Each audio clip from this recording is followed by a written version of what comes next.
Facebook এবং YouTube এবং টিকটকের মধ্যে ভাইরাল একজন আছে যার নাম হলো ওমর। তার কথাগুলো যুবকেরা ফলো করে এবং শেয়ারও দেয়, কপি লিঙ্ক করে করে ফর ইউর মধ্যে নিয়ে যায়, ভাইরাল করে দেয়।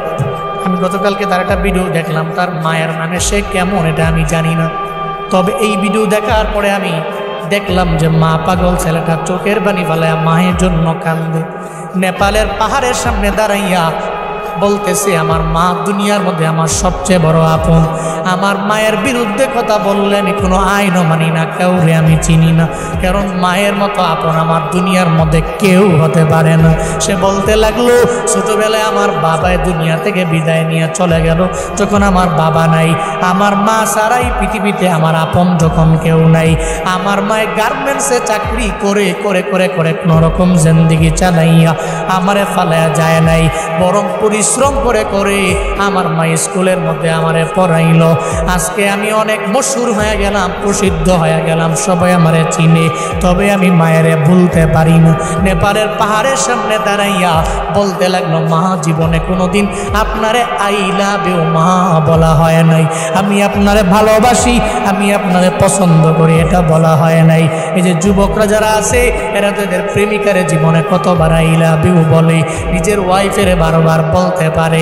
একটু বলো না রে বাপ, কয়দিন তুমি মায়ের দরবারে গিয়া বললা মা গো তোমারে ভালোবাসি, আমি তোমারে পছন্দ করি, আমি তোমারে মোহাব্বত করি, তুমি ছাড়া এই দুনিয়ার মধ্যে আপন আমার কেউ নাই। মনে রাখবারে বাবা, মায়ের মতো আপন তো জীবনে কোনোদিন অন্য সেকেন্ড কেউ হতে পারে না, কারণ সব হলো স্বার্থের পাগল। আর যা মা যে ভালোবাসা দেয় ওটার মধ্যে বিন্দু মাত্র পরিমাণ স্বার্থ নাই, চিল্লায় বলো ঠিক কিনা।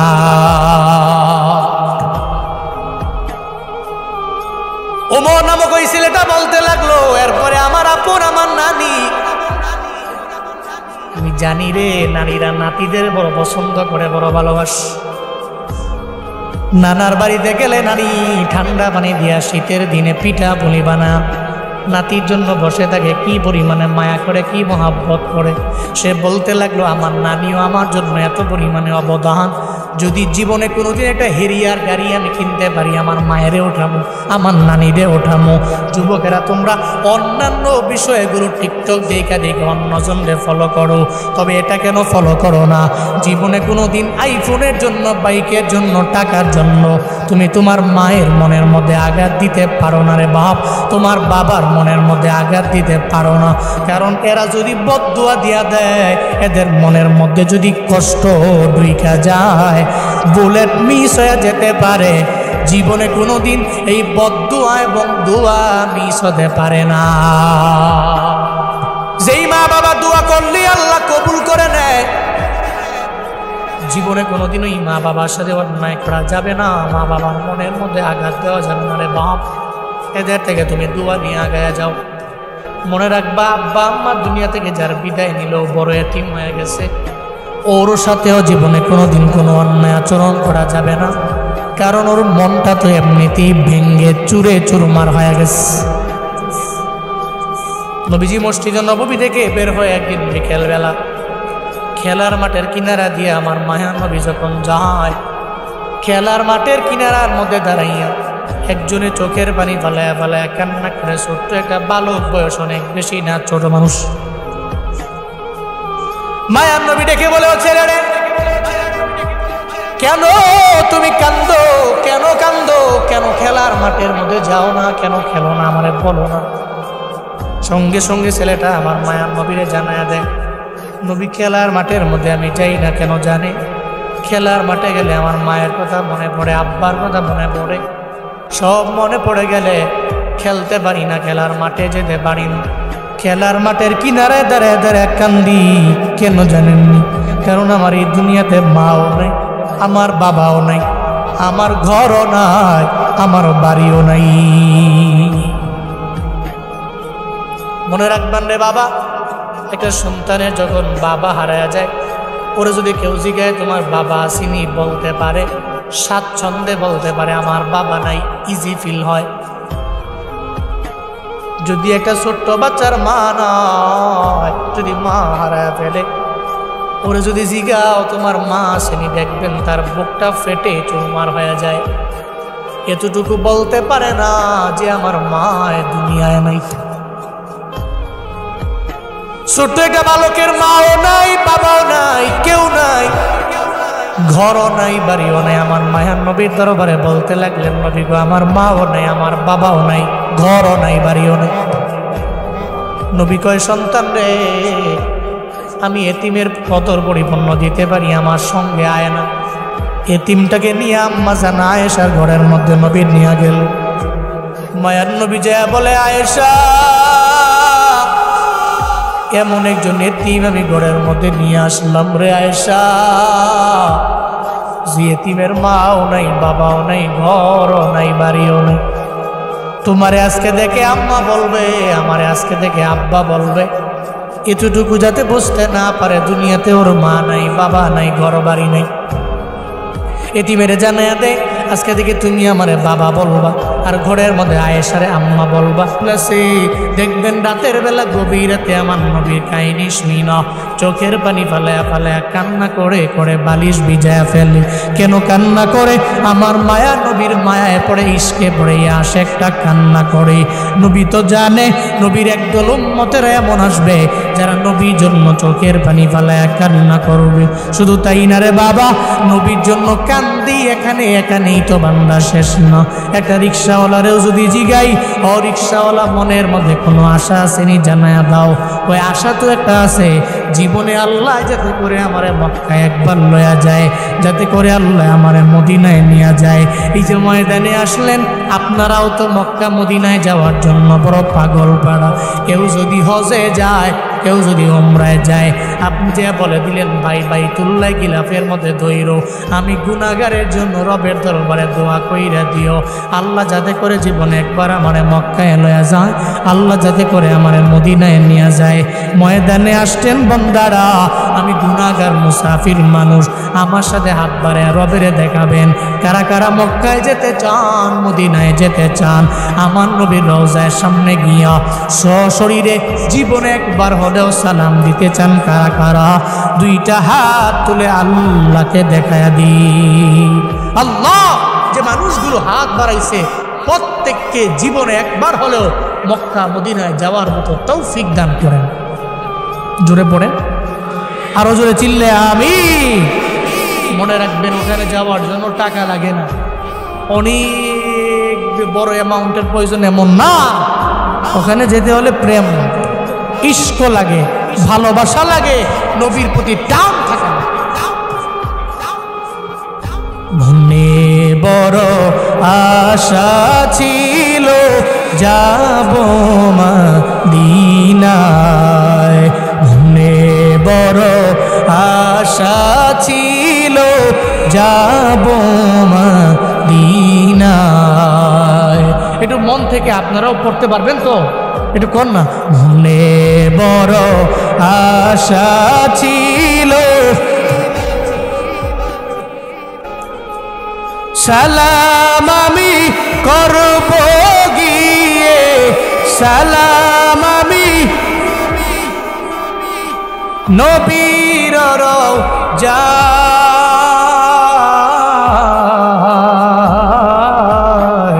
মনে বড় আশা ছিল, মনে বড় আশা ছিল, আরব সাগর পারি দিব,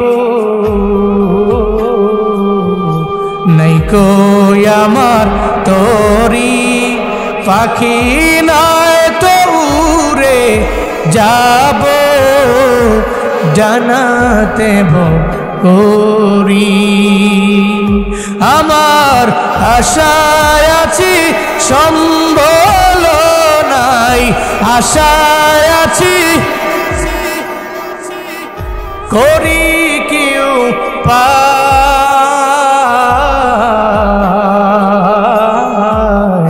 মনে বড় আশা ছিল,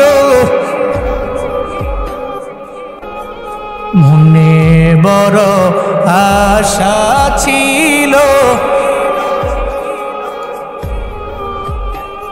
সবাই মনে বড়।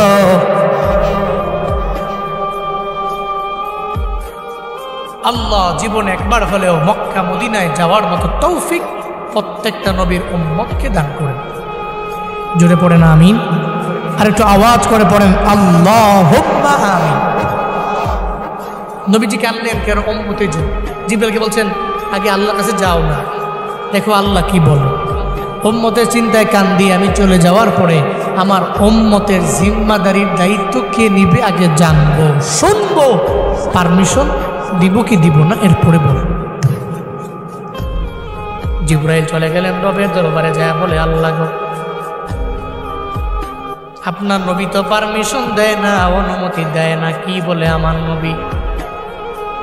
আপনার নবী বলতে চায় চলে যাওয়ার পরে, নবীর চলে যাওয়ার পরে উম্মতের জিম্মাদারির দায়িত্বকে নিয়ে নিবে শুনবার চায়। আল্লাহ কয় জিবরাইল আমার নবীর দরবারে দূরায়া যাও, নবীরে গিয়া জানায়া দেও নবীর চলে যাওয়ার পরে নবীর উম্মতের জিম্মাদারির দায়িত্ব আমি আল্লাহ সাহাবীরে দিব না, তাবিইনরে দিব না, তাবিইনরে দিব না, দুনিয়ার কোনো পীরেরে দিব না, ডোনাল্ড ট্রাম্পের হাতে হবে না।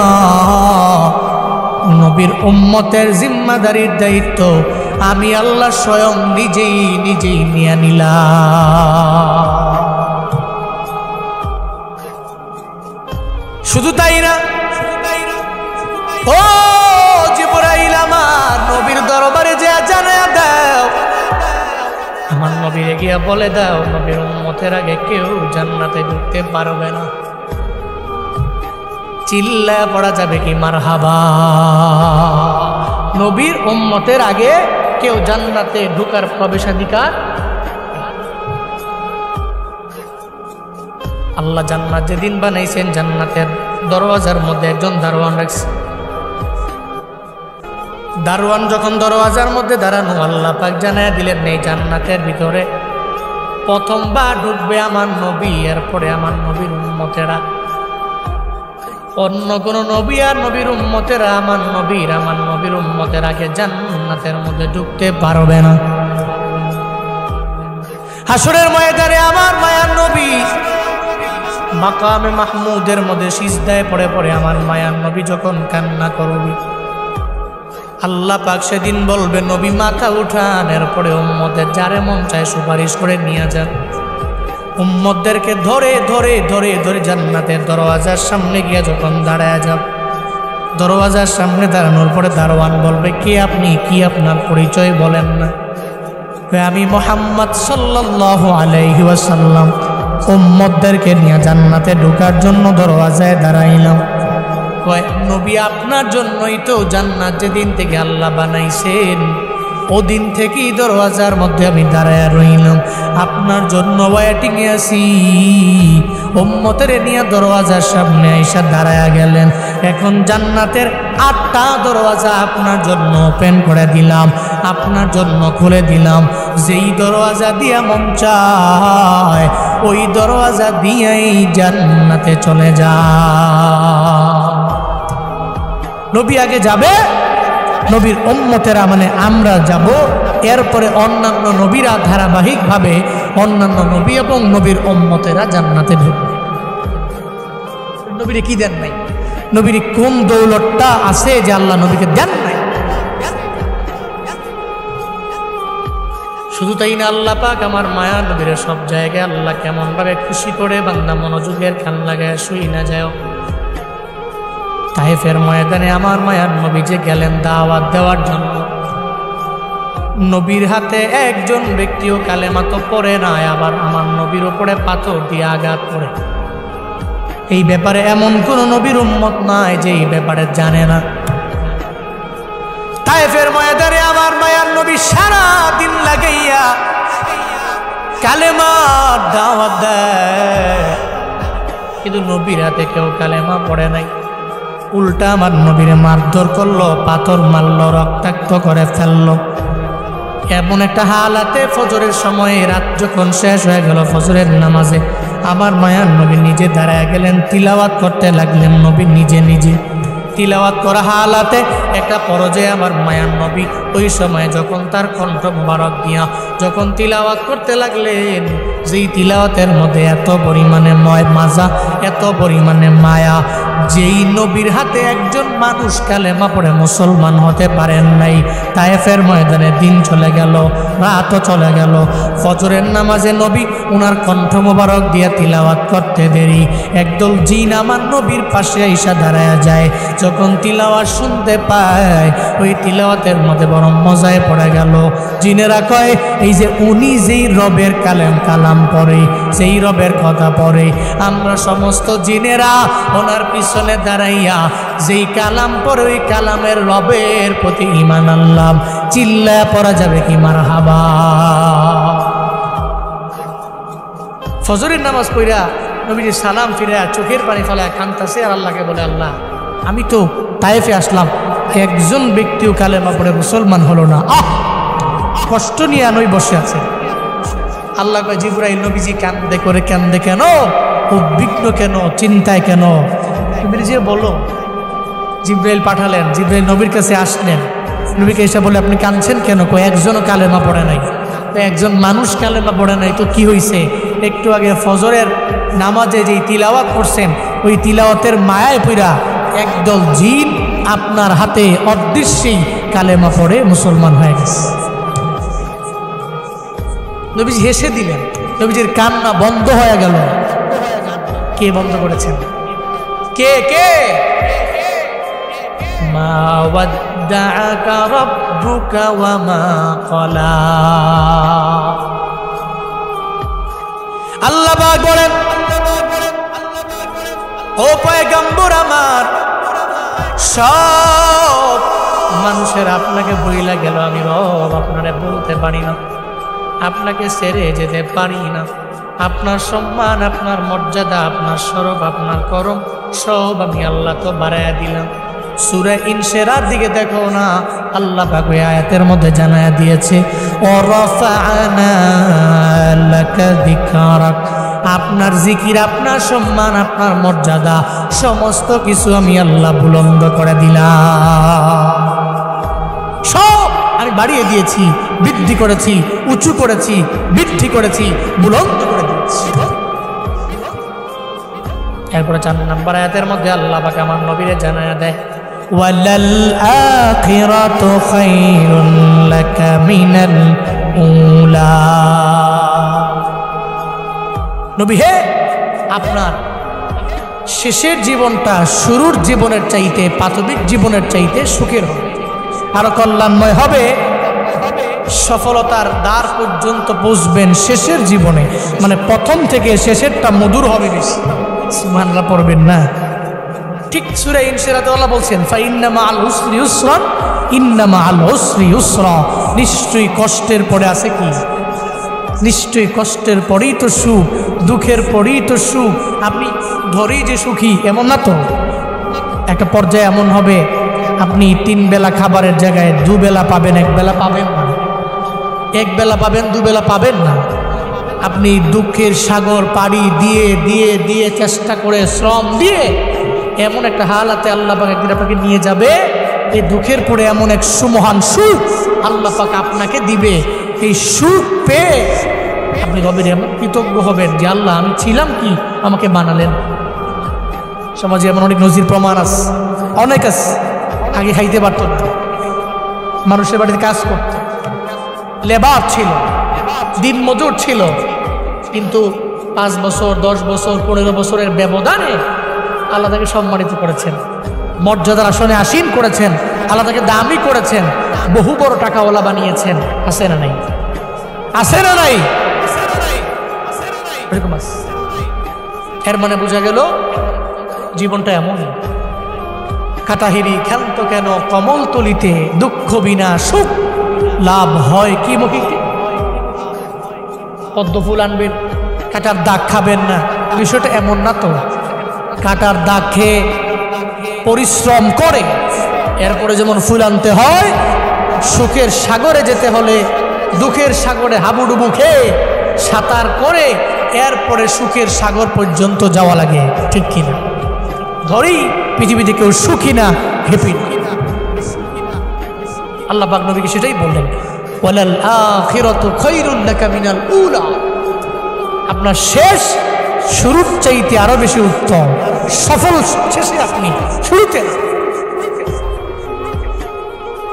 যেমন মাক্কি লাইফের মধ্যে আমার মায়া নবীর উপরে কি পরিমাণে টর্চার করলো, জুলুম করলো, নির্যাতন করলো আবু জাহালের দলেরা। বাইতুল্লাহর কিনারার মধ্যে আমার নবী মুসলিম সাহাবাদের নিয়ে যখন নামাজের মধ্যে দাঁড়ায় যাইতেন, মায়ার নবীর দেহ মুবারকের মধ্যে উটের নারী বুড়িগুলো পর্যন্ত এরা চাপায়া দিত। মায়ার নবীর এরা দেখতে পারে না। নবী যখন বয়ান করে কানের ভিতরে শাহাদাতি আঙ্গুলটা দিয়া ধইরা রাখে, ওই মুহাম্মদের কথা আমরা শুনতে রাজি না।